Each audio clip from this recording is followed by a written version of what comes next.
ano a gente tem algum hit no mercado editorial que pega os leitores e faz com que todo mundo se apaixone por uma história e comente muito, muito sobre ela. Um dos hits do ano passado e que está continuando a ser um hit esse ano é Divinos Rivais, da Rebecca Ross, e hoje eu quero conversar com você se essa história é boa mesmo.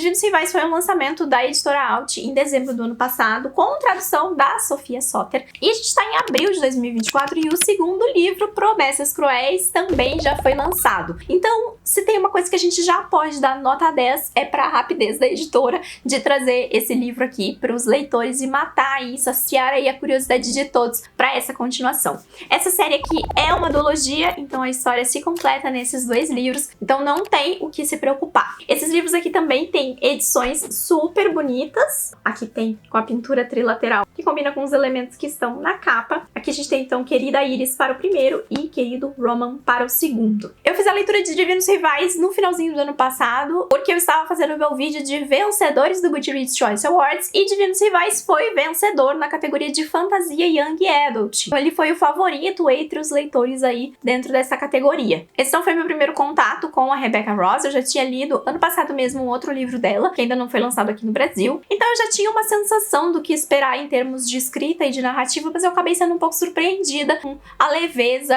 e a forma como ela acabou amarrando a gente aqui enquanto leitor ao longo dessa história. Em Divinos Rivais a gente vai conhecer a história da Iris e do Roman, como já diz aqui o topo dos livros. Os dois são jornalistas e eles estão competindo por uma vaga em um jornal, numa gazeta. Nesse mundo em que eles vivem, está acontecendo uma guerra, porque depois de séculos aqui, deuses que supostamente tinham sido derrotados acabaram acordando e levantando aqui um conflito em seu nome. No local onde os dois estão, essa guerra ainda não chegou, por assim dizer, mas eles ainda assim estão noticiando isso e também tendo que ver pessoas que eles conhecem indo pra guerra. E esse é o caso, por exemplo, do irmão da Iris, que está na frente de batalha. E diferente do Roman, que vem de uma família proeminente aqui, que tem condições e já tem um nome atrás dele, no caso da Iris as coisas são um pouco diferentes. Além do irmão dela estar desaparecido no front porque ela não tem conseguido manter contato com ele, a mãe dela também tá lutando com um vício e ela realmente precisava bastante desse emprego. Porém, apesar do cenário e do background parecer interessante, eu acho que a coisa que mais me pegou e também uma das coisas que mais pega os leitores nesse livro é o fato de que a Iris acaba escrevendo cartas aqui pro irmão. Só que ela nunca recebe respostas dessas cartas. E aí ela começa a jogar essas cartas pela porta do armário dela só pra ela desabafar. E essas cartas, por acaso, por uma situação muito específica, vão acabar parando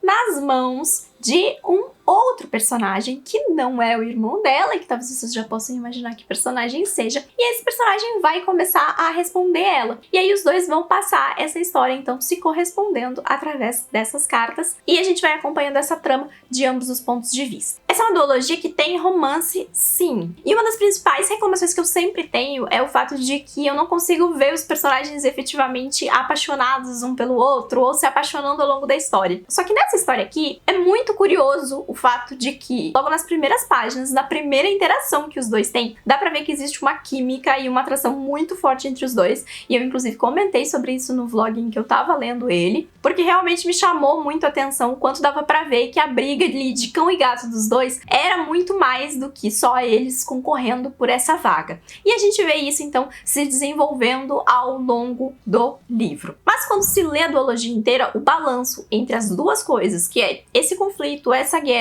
e a profissão deles, e o romance dos dois, acaba ganhando um balanço interessante. Enquanto no primeiro livro, Divinos Rivais, a gente tem um foco nessa troca de mensagens, no desenvolvimento do relacionamento dos dois e um background de a gente tá vendo essa guerra acontecer, quando a gente entra em Promessas Cruéis, que é o segundo livro, continuação e também o livro que termina essa duologia, a coisa muda um pouco de figura. E uma coisa que eu acabei me surpreendendo com esse segundo livro foi que eu achei que a autora não ia conseguir trazer e reproduzir a mesma magia do primeiro livro, que é, como eu falei pra vocês, essa troca de cartas, o jogo de palavras que existia entre os dois, o dizer muito dizendo pouco, ou dizer coisas diferentes do que está escrito na página. Mas eu mordi a minha língua, porque a autora sim encontra um jeito de reviver isso nesse segundo livro de uma forma que super funciona. Aqui a gente tem um maior desenvolvimento e uma maior apresentação dos conflitos políticos que a gente não tinha tido nesse necessariamente em Divinos Rivais. E com isso a Rebecca Ross consegue então atender a aspectos que precisaram ficar um pouquinho de lado no primeiro livro para dar ênfase a outras coisas. Então, como um todo, a gente tem uma duologia que se balança muito bem. Enquanto num livro a gente tem uma ênfase maior em algo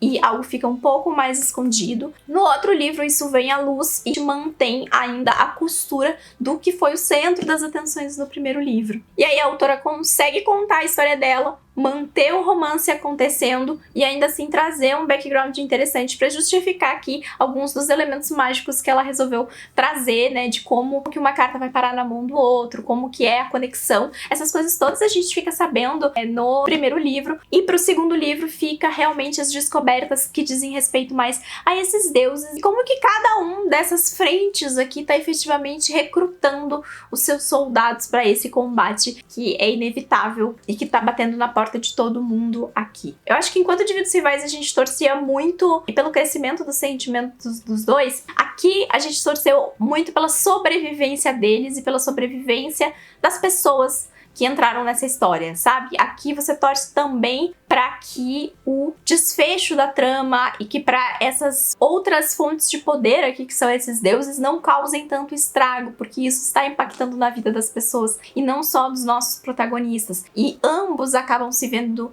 no centro dessa guerra, que é diferente do que a gente vê aqui, onde eles são muito mais coadjuvantes do que tá acontecendo, porque até um bom pedaço do livro eles nem estão cobrindo nada a respeito dessa guerra especificamente. Então dá pra acompanhar todo o processo de como cada um deles também, em meio a se conhecerem, também vão adentrando um conflito que é muito maior que eles no final do dia. Então assim, gente, respondendo a pergunta que eu mesma fiz no começo desse vídeo, eu acho sim que essa duologia vale o hype que ela tem aí. Uma combinação de elementos que acaba funcionando muito bem aqui. A autora foi muito perspicaz em colocar esses personagens se relacionando da forma como eles se relacionam. Ter uma troca de cartas eu acho que é sempre algo que é bem interessante, eu acho que é um artifício que acaba sendo bem interessante quando bem usado dentro das histórias, porque existe uma certa franqueza, às vezes, da troca de cartas que numa conversa usual de personagens ela não acontece, então dá a oportunidade dos personagens falarem mais profundamente sobre os seus sentimentos, e a Rebecca Ross explorou isso muito bem ao longo dos livros, inclusive isso deles ficarem usando as cartas para dizerem coisas que talvez eles não diriam pessoalmente. No segundo livro toma um aspecto completamente diferente, eles precisarem dizer outra coisa com palavras que não dizem aquilo, a não ser que você já saiba sobre o que está falando.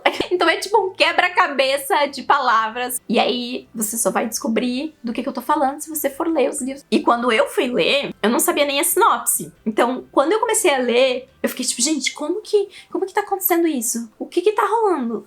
Todas as coisas eu ficava muito, muito intrigada. Depois que eu já tinha andado com o livro, que eu fui ler a sinopse, e eu percebi que várias das coisas que eu tava intrigada contava inclusive na sinopse. Então, esse foi um caso onde não ter lido a sinopse me beneficiou, porque eu pude aproveitar cada estágio da história e ir descobrindo ela conforme eu ia lendo o livro, sem nenhum tipo de informação prévia a respeito. E foi muito legal. E a gente tem, sim, alguns momentos meio dramáticos. Teve um momento específico do livro que eu fiquei, gente, eles são muito românticos, né? Muito acima do meu nível. Mas tudo bem, existem muitos motivos pelos quais isso pode ser justificável aqui nesse conflito de guerra, né? Isso aflora os sentimentos das pessoas. E tudo bem, né, os personagens estarem sentindo um pouco mais forte essas emoções nesse sentido. E aí quando a gente muda um pouco de perspectiva e vem pra Promessas Cruéis, já é possível ver que há um amadurecimento na forma de olhar pra essa relação. Os personagens estão em posições muito diferentes dentro da trama, muito diferentes do que estavam no primeiro livro, e isso faz com que precise ser colocado um pouco dessa emoção de lado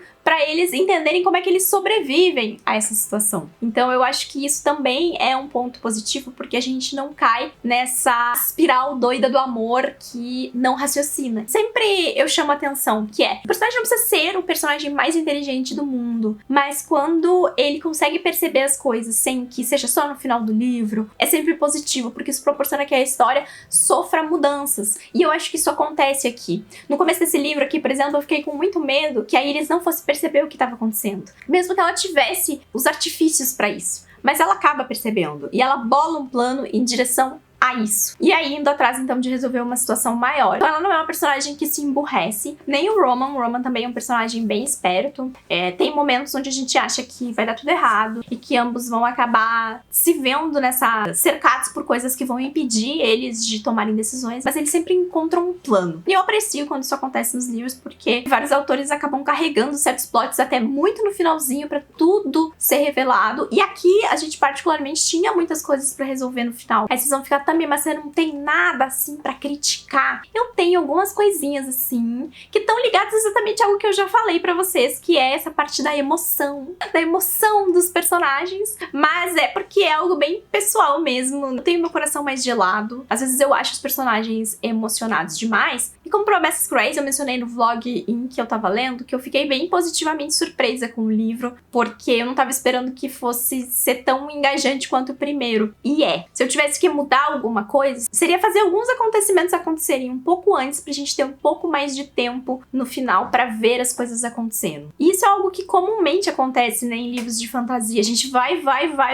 e quando a gente vê, a gente tem um grande conflito pra resolver e poucas páginas no livro pra ver isso acontecendo. Mas ainda assim, acho que o resultado foi bastante satisfatório e eu fiquei bem feliz de ter feito essa leitura, de ter também pegado já Promessas Cruéis e já ter feito o check nessa que era uma das séries que eu tinha prometido concluir. Eu sabia já que o livro já estava lançando por aqui, então não quis esperar. E acho que foi um bom acerto pra mim, porque eu terminei bastante satisfeita. Então sim, gente, eu recomendo a leitura. O fato de a gente já ter Promessas Cruéis lançado no Brasil com um intervalo de 4 meses entre o lançamento, né? Foi janeiro, fevereiro, março, abril. 4 meses do lançamento do primeiro livro, a gente já tem o segundo. Como eu falei, eu acho que foi um trabalho muito bom da editora em trazer os livros, de trazer essa edição belíssima e saciar essa curiosidade por um desfecho de uma história que foi tão queridinha. E eu acho que a experiência de muitas pessoas com esse livro especialmente, e eu sei porque é parte da minha experiência, é que eu me convenci desse casal logo de cara, que é uma coisa que comumente não acontece comigo lendo livros inteiros. Então o fato de eu ter me convencido por esse casal logo de cara fez com que eu tivesse uma experiência muito boa lendo esse livro. Então assim, ó, se você começar a ler Divinos Rivais e você gostar do casal, pode ter certeza que você vai ter uma boa experiência com a leitura. Os dois conseguem manter o conflito deles vivo e mudando de estágios ao longo de toda a história. Então, se você por acaso ainda não leu Divinos Rivais, eu convido você a dar uma chance pra essa história, conhecer a Iris e o Roman e ver se você vai se apaixonar por eles também. E se por acaso você já leu Divinos Rivais, gostou bastante dessa história ou quer saber como ela termina, por favor, pegue Promessas Cruéis, porque o livro está fresquinho, recém-lançado. E, gente, esses livros aqui, apesar deles terem nas suas edições aqui 500 e poucas páginas, esse aqui tem 540. Deixa eu ver quanto tem Divinos Rivais. Tem 462. Divinos Rivais é um pouquinho menor que Promessas Cruéis. São leituras muito rápidas, tá? Você vai devorando. O livro tem um pacing muito bom de leitura, a gente fica curioso, intercala aí pontos de vista, isso deixa a gente ainda mais curioso pra saber o que tá acontecendo quando a gente volta pros pontos de vista que mais chamou a nossa atenção. A gente vê outros personagens, outras pessoas da equipe do jornal, outras pessoas que estão envolvidas nessa guerra. Então também tem outras conversas, outros diálogos e outros personagens pra acompanhar enquanto eles andam aqui perto dos nossos protagonistas. Eu vou deixar o link aqui embaixo na descrição do vídeo, tanto para Divinos Rivais quanto para Promessas Cruéis. Eu sei que a pré-venda desses dois livros foi bem doida, porque a galera ficou muito emocionada com a edição e com os brindes, o que é muito legal, né? A gente sabe que a pré-venda ajuda demais aí as editoras. E eu tô bem curiosa para ver o que a Rebecca Ross vai trazer depois desse grande sucesso que foi essa duologia dela, porque já tendo lido outras coisas dela, eu já consegui ver que houve uma evolução aqui da forma como ela conta a história, e pode trazer aí outras narrativas legais pra gente. Agora eu quero saber de vocês também, me conta aqui embaixo nos comentários se você já leu Divinos Rivais, se virou um queridinho pra você, ou se você tá ansioso aí pra pegar Promessas Cruéis e concluir essa duologia. Se você for novo por aqui, se inscreve no canal pra não perder nenhum vídeo, deixa o seu joinha pra me ajudar com a divulgação, e a gente se vê no próximo vídeo.